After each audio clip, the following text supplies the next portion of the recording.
बालाघाट जिला कांग्रेस के जिला अध्यक्ष और बैहर विधानसभा से कांग्रेस के प्रत्याशी संजय उइके से सीधी बातचीत के दौरान जीत के प्रति बड़े आश्वस्त दिखे।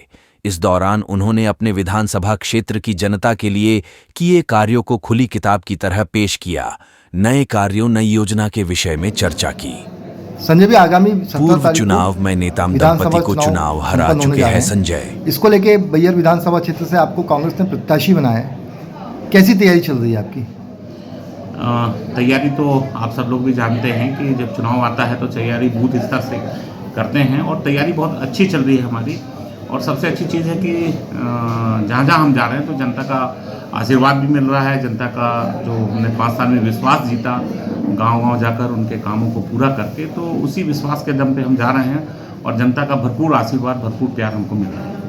आगामी अगर इस बार भी आपको जनता आशीर्वाद देती है तो बैहर के विकास के लिए क्या कोई आपने रोड मैप तैयार करके रखा है? देखिए, बैहर के विकास के लिए जो हमारी यूथ है जो रोज़गार के लिए तरस रहा है, तो मेरा फोकस रहेगा कि हम उनको यहीं अपने स्थानीय बैहर क्षेत्र में कैसे स्वरोजगार हम उपलब्ध करा सकें। उसके साथ साथ हम किसानों को एक खेती के लिए बिजली देने का भी हमारा प्रयास होगा कि हम खेती के लिए बिजली किस तरह से उपलब्ध करा सकते हैं, वो एक प्रयास हम वो भी करेंगे। इसके साथ साथ बहुत सारे हमारे गांव ऐसे हैं, आज भी टोले पारे ऐसे हैं, छोटे छोटे टोले पारे ऐसे हैं जहां रोड की कनेक्टिविटी नहीं है, पुल पुलियों की आवश्यकता है, आंगनबाड़ी भवन की आवश्यकता है, स्कूल भवन की आवश्यकता है और पैरामेडिकल स्टाफ, डॉक्टर्स की बहुत ज़्यादा कमी है। अब हमने जब कमलनाथ जी की सरकार थी 2018 में, तो मैंने उन 1.5 सालों के अंदर में 5 डॉक्टरों की पदस्थापना कराया था, लेकिन वो डॉक्टर ने ज्वाइन नहीं किया। उसके बाद सरकार चली गई, तो डॉक्टर्स की बहुत कमी है, स्वास्थ्य सेवाओं में जो सुधार है वो हम प्रयास करेंगे। बैहर विधानसभा क्षेत्र की जनता फिर संजय उइके को वोट क्यों देगी? देखिए, मैंने लगभग मुझे 10 साल हो गए बैहर विधानसभा क्षेत्र में जनता का आशीर्वाद प्राप्त किए और मैं हर 5 साल बाद जब मैं चुनाव लड़ता हूं तो मैंने जो 5 साल में विकास कार्य किए मैं वो पूरी जनता के सामने रखता हूं।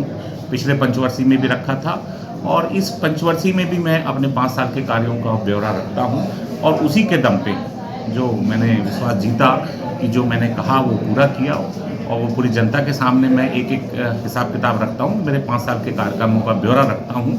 तो उसी के दम पे मैं फिर से विश्वास जीतने जनता के बीच में आया हूँ और मुझे जनता का आशीर्वाद मिल रहा है। भी आप कांग्रेस के जिला अध्यक्ष भी हैं, क्या लगता है इस बार बालाघाट पूरा क्षेत्रों में 6 विधानसभा में कांग्रेस कितनी सीटें जीत रही है? देखिए, जो जिले का माहौल है, जो पूरे प्रदेश का माहौल है, प्रदेश का युवा, जिले का युवा, हर गांव का युवा आज सबसे ज़्यादा परेशान है, तो बेरोजगारी से परेशान है। फॉर्म भर भर के परेशान है, कंपटीशन एग्जाम के लिए वो तैयारी करता है, उसमें घोटाला हो जाता है, फिर वो निराश होता है, फिर फॉर्म भरता है, फिर घोटाला हो जाता है। तो आज युवाओं को नौकरी नहीं मिल पा रही है, ना स्वरोजगार मिल पा रहा है। बैंक में अगर वो लोन के लिए जाता है तो गारंटर की बात आती है, तो ना उसको रोजगार मिल पा रहा है, ना स्वरोजगार मिल पा रहा है। तो आज का प्रदेश का युवा बहुत परेशान है इस समस्या को लेकर। इन्होंने कहा था कि किसान की आय 2023 में दुगनी कर देंगे। आज आप किसान से पूछो तो जिस अनुपात में खाद और बीज के दाम बढ़े हैं, उस अनुपात में किसान की उपज नहीं बढ़ी है, तो उसके उपज के दाम नहीं बढ़े हैं, तो किसान भी परेशान है कि उसको उचित मूल्य नहीं मिल रहा है। तो आज वो भी परेशान है।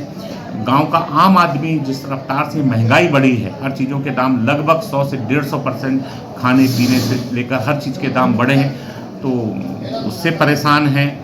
हमारे आदिवासी भाइयों के साथ लगातार प्रदेश में अत्याचार हो रहा है, हमारी महिलाओं के साथ प्रदेश में अत्याचार हो रहा है।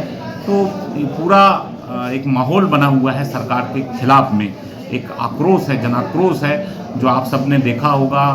कांग्रेस के जितने भी उम्मीदवारों ने नामांकन भरा, उस नामांकन रैली में वो कोई लेकर आए हुए लोग नहीं थे, वो खुद एक आक्रोश के रूप में कांग्रेस को समर्थन करने आए थे, कांग्रेस को जिताने आए थे। तो मुझे ऐसा लगता है कि मध्य प्रदेश में तो सरकार हमारी 150 प्लस होगी, सीटें आएंगी। बालाघाट जिले में भी हम 6 की 6 विधानसभा जीतने जा रहे हैं। भाजपा ने अपने जितने भी उनके प्रत्याशियों के खिलाफ चुनाव लड़ने वाले लोग थे उनको बैठा दिया। कांग्रेस कटंगी में दोनों जगह मतलब कह लो एक प्रकार से सफल नहीं हो पाई। दोनों प्रत्याशी चुनाव कांग्रेस के खिलाफ लड़ रहे हैं, ऐसे में कांग्रेस को कहाँ लाभ? देखिए, एक प्रत्याशी जो दो प्रत्याशी थे कांग्रेस के टिकट के दावेदार थे, जी। है ना। वहाँ हम जरूर उन प्रत्याशियों को नहीं बिठा पाए, वो लगातार मेहनत भी कर रहे थे और टिकट के दावेदार भी थे। लेकिन आप सबने देखा कि बालाघाट में भी बहुत सारे दावेदार थे, वाराणसी में भी दावेदार थे, परसवाड़ा में भी दावेदार थे, सब जगह दावेदार थे। सब ने कांग्रेस के प्रत्याशी के साथ कंधे से कंधा मिलाकर जब कांग्रेस ने डिसाइड किया तो उसके साथ खड़े हैं। अब एक दो जगह होता है जो बागी होते हैं तो वहाँ हुए हैं। तो कटंगी में उसका क्या नुकसान जो है कांग्रेस को नहीं देखिए, झेलना पड़ेगा? कांग्रेस का अगर कहीं नुकसान हो रहा है तो कांग्रेस की रणनीति है कि हम उसको किस तरह से दूसरी तरह से पूरा कर सकें। कांग्रेस वहाँ भी जीतेगी और उस रणनीति के तहत हमारा प्रत्याशी और कांग्रेस के समस्त पदाधिकारी उस कार्य में जुटे हुए हैं। बैहर की जनता के लिए संदेश? बैहर की जनता के लिए मेरा यही संदेश है कि आप सबका प्यार, बैहर क्षेत्र की जनता का आशीर्वाद मुझे लगातार 2 बार मिला है और जिस तरह से आप सबने पिछले बार मुझे जिताया था, इस बार भी मैं आपकी अपेक्षा अनुसार जो भी कार्य हैं मैंने वो किया हूँ और आप सबके बीच में जनता के सामने एक पुस्तक के रूप में पूरी जनता के सामने अपने 5 साल के कार्यकाल का ब्यौरा रखा हूँ। तो मैं जनता से निश्चित तौर पे अपील करता हूँ कि आने वाले समय में एक बार मुझे सत्ता के साथ, सरकार के साथ, मेरी चूँकि प्रदेश में सरकार नहीं थी दोनों बार, उसके बावजूद मैंने बहुत सारे काम किए, तो एक बार मैं जनता जनार्दन से चाहता हूँ कि एक बार मुझे सत्ता के साथ विधायक बनने का अवसर दें और मुझे आशा है कि निश्चित तौर पे बैहर क्षेत्र के मतदाता मुझे आशीर्वाद प्रदान करें।